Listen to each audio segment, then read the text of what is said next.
Assalamualaikum warahmatullahi wabarakatuh. Selamat pagi anak-anak semua. Bagaimana kabar kalian hari ini? Sehat semua ya? Alhamdulillahirrahmanirrahim. Kalau begitu ya, walaupun dengan keadaan yang seperti ini, Ibu harap kalian tetap semangat untuk belajar ya. Jangan lupa untuk selalu menggunakan, menaati protokol kesehatan yang berlaku. Jadi sering-sering cuci tangan, pakai masker atau face shield ya. Jaga jarak dengan teman, dengan orang kalau misalkan kalian bepergian keluar rumah ya. Oke, sebelum kita mulai pembelajaran hari ini, kita mulai dulu dengan berdoa menurut keyakinan masing-masing supaya nanti pembelajaran kita lancar untuk hari ini ya. Berdoa menurut keyakinan masing-masing, dipersilahkan.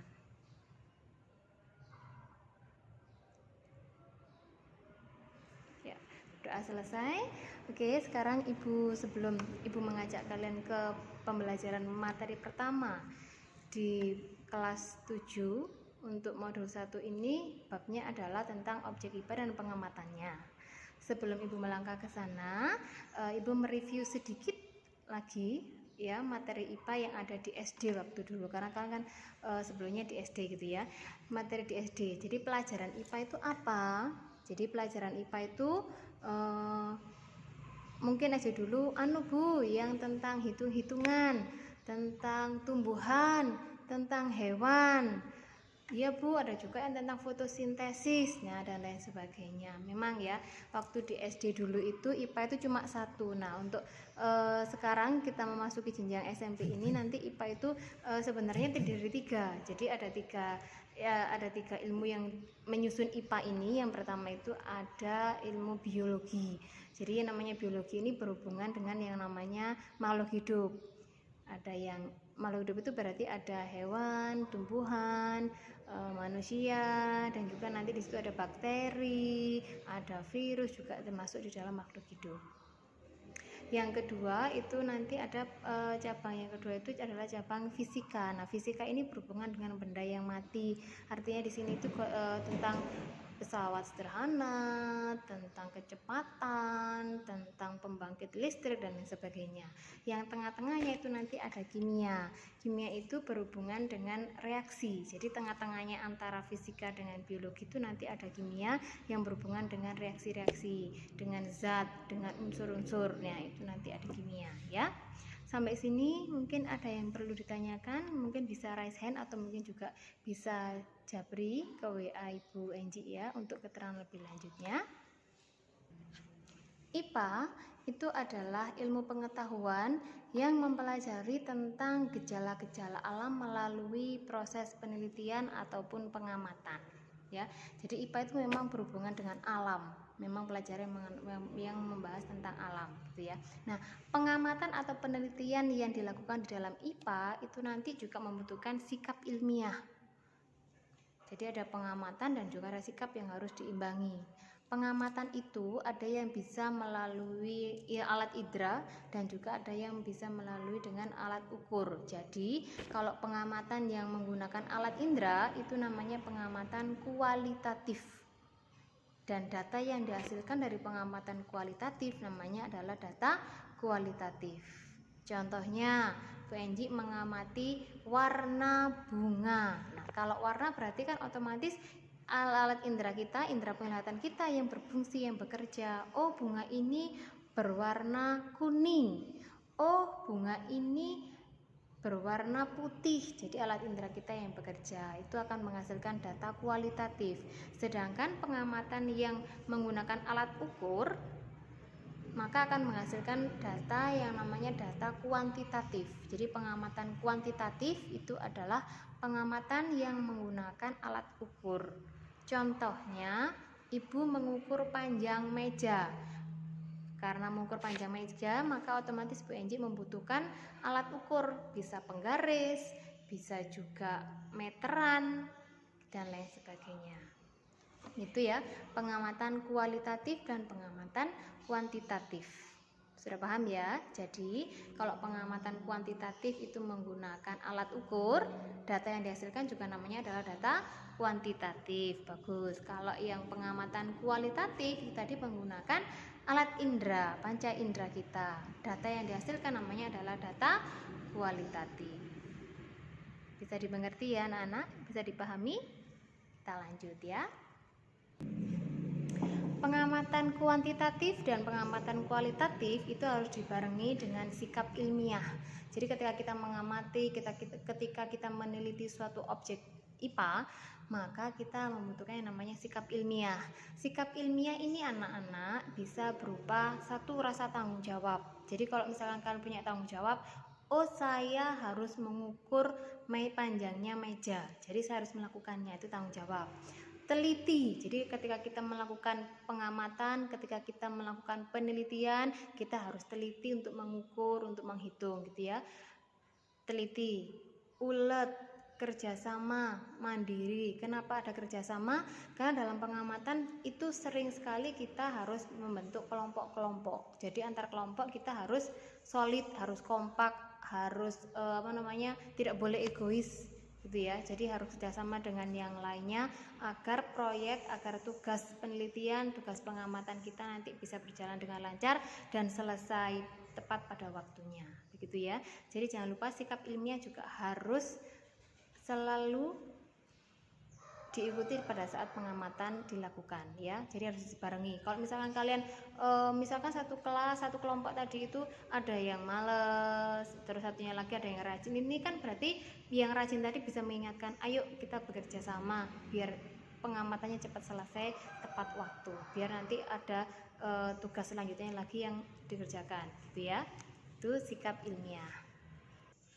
Oke, kita lanjut lagi ke materi selanjutnya. Kita masuk ke pengukuran. Tadi kan kita sudah mereview sedikit tentang objek IPA dan pengamatannya. Sekarang kita ke pengukuran. Karena dalam pengamatan, dalam penelitian objek IPA itu selalu disertai dengan pengukuran-pengukuran. Misalkan saja dalam kehidupan sehari-hari, kegiatan mengukur ini yang paling sederhana, misalkan kita mengukur panjang meja, kita mengukur langkah kita, berapa sih jarak dari rumah ke sekolah kita. Kalau yang dekat biasanya kan pakai berjalan kaki ya, kita ukur pakai langkah, berapa langkah kira-kira ya gitu ya. Atau mungkin juga berapa menit waktu tempuh dari rumah ke sekolah. Nah itu kan juga mengukur sama. Misalkan berapa sih panjang rambut ibu, itu kan juga diukur juga ya. Itu merupakan salah satu contoh kegiatan pengukuran. Nah, kira-kira pengukuran itu apa anak-anak? Ada yang bisa? Ada yang sudah dibaca modulnya? Modul 1 IPA? Ada yang sudah bisa menjawab pertanyaan Ibu Enji? Pengukuran apa? Mengukur itu apa? Ya, bagus. Jadi pengukuran itu adalah kegiatan membandingkan besaran yang diukur dengan besaran yang konsisten dan universal. Artinya konsisten, konstan itu nggak berubah-ubah. Artinya baik orang Indonesia, baik orang luar negeri, Singapura, Malaysia dan lain sebagainya, ketika mengukur objek yang sama itu hasilnya juga akan sama. Jadi konsisten dan universal. Artinya universal, semua negara itu tahu, oh iya memang benar gitu ya. Jadi tidak selegenje, tidak negara A misalkan ternyata hasilnya kok seperti ini, negara B hasilnya seperti ini, bukan seperti itu. Jadi yang universal dan konsisten, konstan, itu tuh pengukuran ya. Jadi saya ibu ulangi lagi, pengukuran adalah bagus, kegiatan membandingkan besaran yang akan diukur dengan besaran yang sebagai patokannya yang konsisten dan universal. Sebagai contoh pengukuran, misalkan ibu setelah mengukur ternyata ada panjang meja 50 cm cm ya, volume air 150 cc, waktu berjalan 20 menit. Nah, di antara ketiga ini yang di kalimat panjang meja 50 cm, kira-kira yang menunjukkan besaran yang mana, yang menunjukkan satuan yang mana? Besaran itu adalah yang kita ukur anak-anak ya. Jadi yang kita ukur apanya? Panjang meja apa 50 cm-nya? Besaran. Ya, besaran itu adalah yang kita ukur apanya? Panjangnya. Loh pula meja itu adalah sebagai objek IPA-nya. 50 itu apa? Nilainya, angkanya. Sedangkan cm ini adalah satuannya. Itu ya. Ulangi lagi. panjang meja 50 cm. Yang sebagai besaran itu adalah panjangnya. Jadi yang kita ukur itu adalah besaran panjang. Sedangkan centimeter ini adalah satuannya. Contoh yang kedua, volume air 150 cc. Maka yang kita ukur adalah bagus volumenya. Berarti besarannya adalah volume. Sedangkan satuannya adalah cc. Cc itu centimeter kubik. Jadi ini disingkat dengan cc, ya.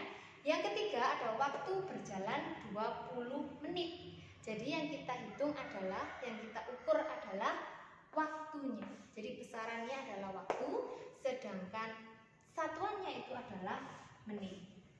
Paham ya anak-anak? Jadi besaran itu adalah yang kita ukur, sedangkan satuan itu adalah pembanding yang kita ukur tadi. Dari sini tadi masih bingung? Coba direnungkan lagi, di loading dhisik gitu ya. Paham ya anak-anak? Jadi ulangi lagi, yang disebut dengan besaran itu tadi adalah sesuatu yang dapat diukur. Itu namanya adalah besaran. Sesuatu yang dapat diukur dan memiliki satuan dan angka-angka atau nilai, itu namanya adalah besaran.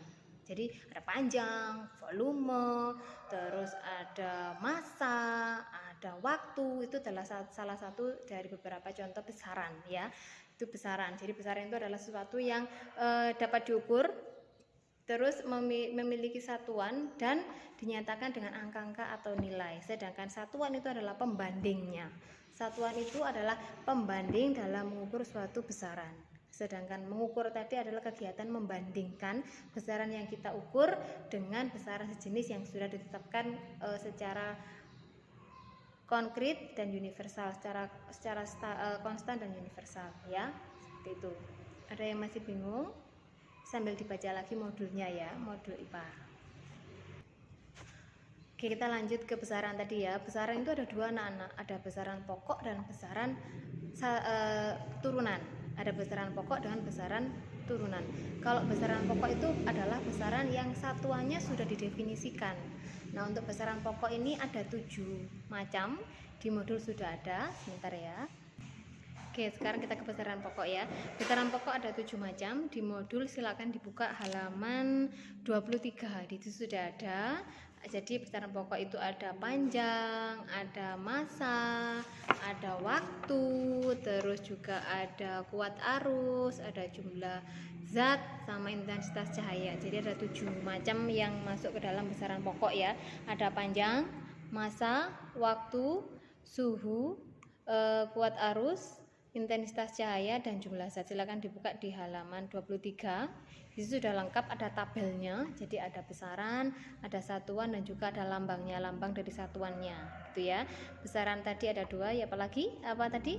Besaran pokok dan besaran turunan. Besaran pokok itu adalah besaran yang sudah didefinisikan satuannya. Jadi sudah jelas satuannya itu, semua negara sudah tahu, lambang satuannya sudah tahu, satuannya sudah tahu. Jadi itu namanya besaran pokok. Sedangkan besaran turunan itu adalah besaran yang diperoleh dari hasil perkalian atau kombinasi dari besaran pokok itu sendiri. Contohnya ada luas, ada volume, itu ada percepatan, ada kecepatan, ada daya, gaya, dan lain sebagainya. Itu merupakan contoh dari besaran turunan. Jadi besaran turunan itu adalah besaran yang didapatkan dari kombinasi besaran pokok itu sendiri. Paham ya anak-anak? Oke, aku lanjutkan, ya. Sekarang kita ke satuan.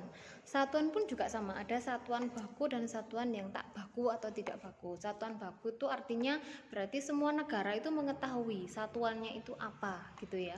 Terus konsisten juga. Dia selain bersifat universal juga konstan, jadi gak mungkin berubah-ubah, gitu ya.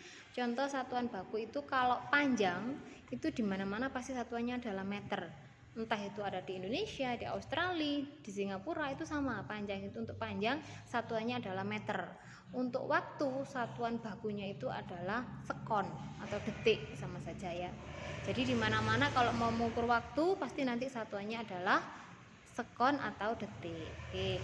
Untuk mengukur massa, ya, itu nanti satuannya adalah kilogram. Jadi kalau misalkan kamu mau mengukur berat badan di Indonesia ternyata kan 50 kilo, saya pindah aja Bu ke Singapura, juga sama, satuannya juga kilogram gitu ya. Jadi tetap aja nanti satuannya sama karena mereka satuan baku ya. Kalau satuan tak baku itu berarti sifatnya itu lokalan saja. Jadi misalkan karena kita orang Jawa ya, kalau orang Jawa itu kan kalau mengukur panjang kebanyakan pakai jengkal gitu ya, pakai jengkal, itu pakai depa gitu. Nah misalkan panjang meja ternyata yang diukur oleh si Budi ternyata cuma 10 jengkal. Nah sedangkan yang ada di Papua, ada di Kalimantan tidak tahu jengkal itu apa sih Bu. Nah itu adalah contoh dari satuan tak baku. Jadi satuannya itu bersifat lokalan saja, hanya diketahui oleh orang lokal. Tidak semua orang yang ada di Indonesia, yang ada di dunia itu tahu satuannya itu apa. Itu satuan tak baku. Paham ya bedanya antara satuan baku dengan satuan tak baku. Oke, kita lanjut ya. Ya, kita lanjut lagi. Satuan-satuan yang tidak baku, yang tak baku tadi itu bisa dikonversikan menjadi satuan baku. Contohnya, misalkan kamu tadi mengukur panjang meja itu ternyata pakai jengkal. Nah, ternyata itu sudah ada. Oh, 1 jengkal itu dipatenkan ternyata sama dengan 25 cm.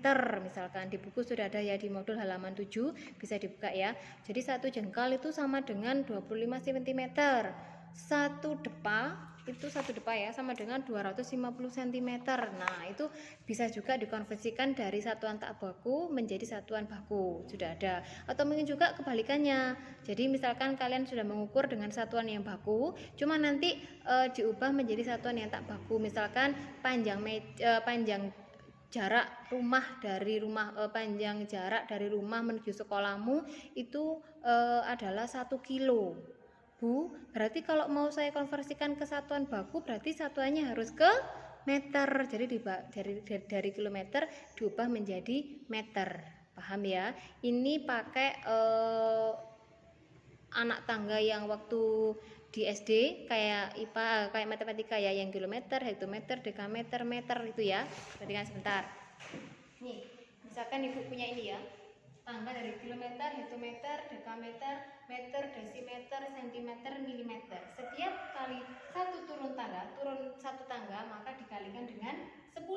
Kebalikannya, kalau misalkan kalian dari meter mau dijadikan kesatuan, dikonversikan ke kilometer, berarti itu naik berapa tangga anak-anak? Ayo berapa? 1, 2, 3. Jadi naik 3 tangga. Berarti kalau naik maka naik 1 tangga itu dibagi dengan 10, kebalikannya ya. Jadi kalau turun 1 tangga itu dikalikan 10, kalau naik 1 tangga itu dibagi 10. Jadi silahkan dibuat latihan sendiri di rumah. Di modul sudah ada latihan soalnya. Jadi bisa kalian utak-atik mengkonversikan satuan dari baku ke tak baku atau kebalikannya dari tak baku menjadi baku, gitu ya. Nanti kalau ada masalah, ada pertanyaan-pertanyaan bisa tanya ke Ibu melalui WA. Japri ya. Oke anak-anak, demikian penjelasan dari Ibu Enji tentang objek kiper dan pengamatannya. Jadi jangan lupa untuk dibaca-baca lagi modulnya, dikerjakan latihan-latihan soalnya. Kalau memang ada yang belum dipahami, yang merasa kesulitan bisa tanya ke Bu Enji ya, by WA boleh atau mungkin juga SMS boleh gitu ya. Anak-anak sebenarnya kita itu akan melakukan penelitian metode pembelajaran, yaitu metode pembelajaran gamifikasi. Jadi karena IPA itu, mata pelajaran IPA itu banyak sekali prakteknya, jadi sesuai, cocok kalau digunakan metode pembelajaran gamifikasi. Apa itu Bu gamifikasi? Bukan berarti kita harus main komputer, main nge-game gitu, enggak selalu harus pakai komputer. Jadi gamifikasi itu adalah metode pembelajaran di mana anak-anak nanti itu menggunakan game sebagai sarana untuk belajar. Artinya bukan game seperti FF gitu, bukan, tapi berupa puzzle bisa, jigsaw bisa gitu ya, puzzle. Jadi kepingan-kepingan puzzle. Jadi nanti kalian semua dibentuk dalam beberapa kelompok. Nah, tiap-tiap kelompok itu nanti akan berkompetisi. Jadi antara tim satu dengan tim yang lainnya itu berkompetisi untuk cepet-cepetan menyelesaikan puzzle. Nah, setiap selesai menyelesaikan satu misi, jadi misalkan kelompok A mendapatkan misi si A gitu ya. Nanti kalau misinya sudah selesai baru mendapatkan kepingan puzzle. Begitu juga seterusnya. Jadi kalau kelompok B sudah selesai mendapatkan kepingan puzzle, tim yang lebih cepat menyelesaikan tugas maka otomatis akan cepat mendapatkan kepingan-kepingan puzzle berikutnya, sehingga puzzle akan segera terbentuk, sehingga bangunan puzzle tadi itu akan segera terbentuk. Nah, tim yang lebih paling cepat untuk menyelesaikan tugas pasti otomatis juga akan cepat menyelesaikan puzzle-nya tadi, gitu ya. Jadi dengan adanya permainan gamifikasi merangkai puzzle ini, maka pembelajaran itu akan menyenangkan, akan menjadi lebih semangat lagi. Tapi jangan lupa untuk kekompakan timnya. Jadi timnya itu harus kompak agar bisa cepat menyelesaikan misi dan cepat menyelesaikan kepingan puzzle-nya. Begitu ya anak-anak. Saya kira cukup sekian pembelajaran hari ini. Kalau ada salah-salah kata atau mungkin juga Ibu waktu menjelaskan terlalu cepat tadi, Ibu mohon maaf. Terima kasih sudah mendengarkan, sudah mengikuti pembelajaran hari ini. Kita tutup dengan berdoa dulu ya, berdoa menurut keyakinan masing-masing. Berdoa mulai. Berdoa selesai. Saya akhiri. Assalamualaikum warahmatullahi wabarakatuh.